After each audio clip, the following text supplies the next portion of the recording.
Good morning, good evening, good afternoon, whatever it is for you. Welcome back to a Division 2 video. And yes, we can get a blueprint for the Eagle Bearer. We can craft the Eagle Bearer. You do not have to play the raid. You do not go into the DZ and try to take it out. No, you can do this completely solo.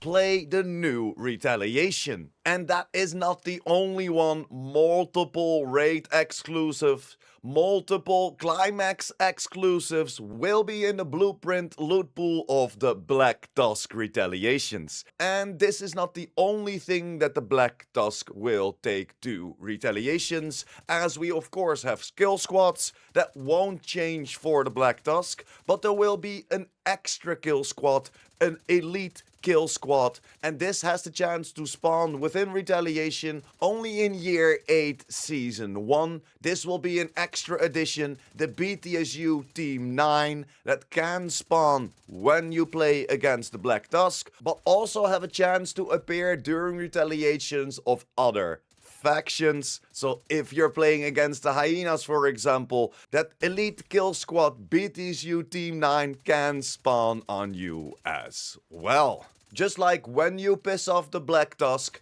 they will also slowly agitate all of the rest of the factions. So whenever you take out a Black Tusk mission, and in the future also Black Tusk control points, you will also piss off the rest of the faction, but that will be on a slower rate. The rest of the agitation meter will work the same. The Black Tusk Retaliations can only occur in Washington DC and in Warlords of New York. And like I just mentioned, the Black Tusk can also own control points in the open world.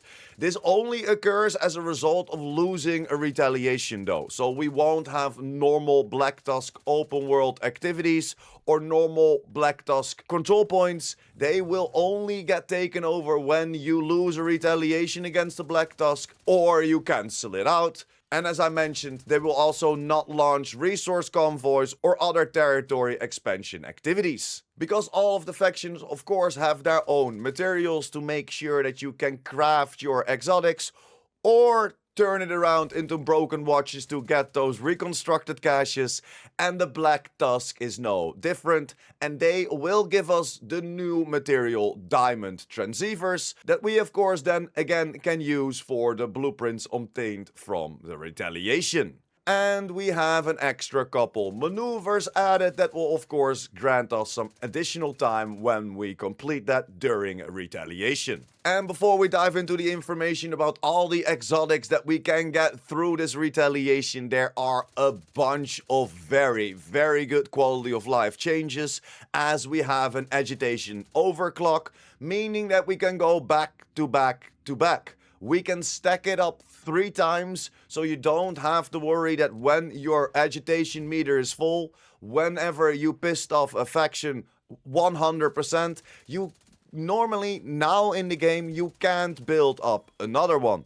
With Year 8 Season 1, we can now stack that all the way up to 3 Retaliations, and you could, if you wanted to, play Retaliation back to back to back, or of course try to stack them up. And then we have the timer of the Retaliation itself. Whenever you activate a Retaliation, whenever you pissed off a faction, the timer of 6 hours starts, and in the game right now, whenever you log off, that timer will still count down. In the new season, this will pause the timer, so it will only be in-game time, not real-life time, that this timer's time goes down. This also gets stopped whenever you're playing someone else's Retaliation. So if you're in a group and you're playing Retaliations from everyone that's in that group, whenever you play your friend's Retaliation, your timer will pause. And to get to playing with friends, yes sir, matchmaking is now finally finally available for Retaliations as well, and will pop up for you in the matchmaking tab. And this will pair you with those who are currently playing the same global difficulty. And then the last huge quality of life change, the last 30 seconds to pick up your gear. Everyone running rampant with their quick step, trying to pick up everything, because we only had that 30 seconds at the end to pick everything up.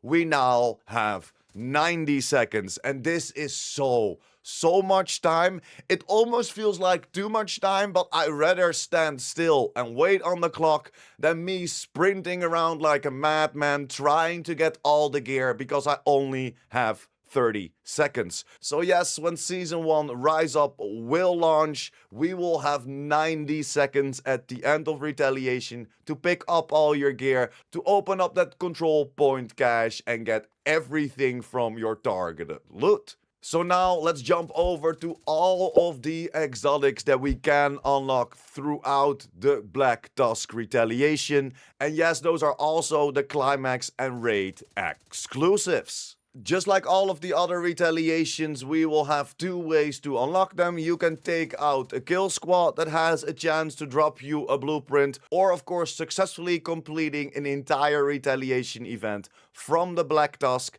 as that gives you that reward of a blueprint. Most of the raid exclusives and or dark zone exclusives exotics are behind successfully completing a Retaliation.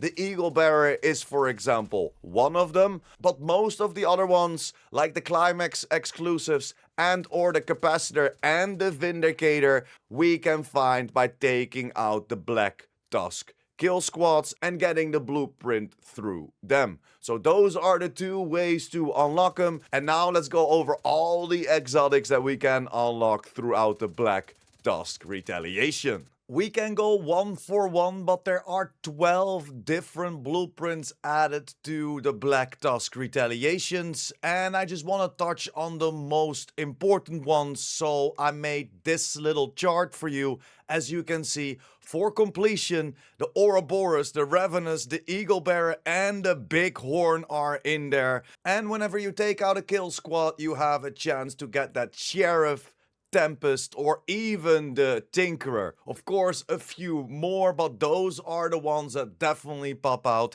And I think a lot of people will be hunting down the Tinkerer next to, of course, the Bighorn, the Eagle Bearer, the Ouroboros, and the Ravenous on the completion side, as these are all those raid exclusives. And I think the Black Tusk being introduced to the rotation of the Retaliation game mode is a huge W. All of the extra changes that they did, the quality of life, now stacking it up 3 times. Of course, that matchmaking jumping in, and now also all these blueprints. I don't know exactly how I feel about we can easily get the Eagle Bearer now, the Ouroboros now, and the Ravenous. The only one that is not there will be the Regulus, so people will still play the raids for it. And I know it's a lot easier nowadays to get those quote-unquote exclusive exotics, but we're also going into year 8 and of course the new prototype. For now, we cannot prototype our exotics. Not your gear, not your weapons. So everyone and their dog will probably hunt this down, but will still leave it in their stash, because the high-end prototype weapons, for example that Lexington, will outperform almost all of the exotics, not all of them. The only problem I foresee is that people don't really gonna care about raids and or incursions anymore, because we can just get it in the Black Tusk Retaliation.